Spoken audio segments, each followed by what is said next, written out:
Menindaklanjuti dengan adanya peredaran anggur Shine Muscat yang mengandung bahan kimia berbahaya, Dinas Ketahanan Pangan dan Peternakan Provinsi Sumatera Selatan bertindak cepat dengan melakukan pengujian menggunakan alat pestisida residu rapid test kit. Pengujian dilakukan dengan 4 sampel anggur Shine Muscat, pada jenis kemasan pack atau premium dan Holy Fresh, dan kemasan curah. Dari 4 sampel yang dilakukan pengujian hasilnya, 1 sampel anggur Shine Muscat positif mengandung residu kimia.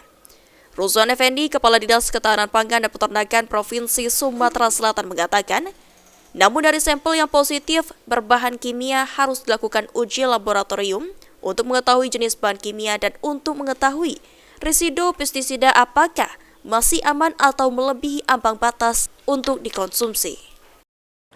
Ada 2 macam yang beredar di Sumatera Selatan ini, yaitu yang pakai vacuum dan juga yang curah. Nah, untuk hasil dari uji test kit yang kami lakukan, itu yang curah itu terdeteksi positif residu, tetapi kita tidak bisa memvonis bahwa itu berbahaya atau tidak. Kenapa? Karena untuk mengetahuinya itu harus pada laboratorium.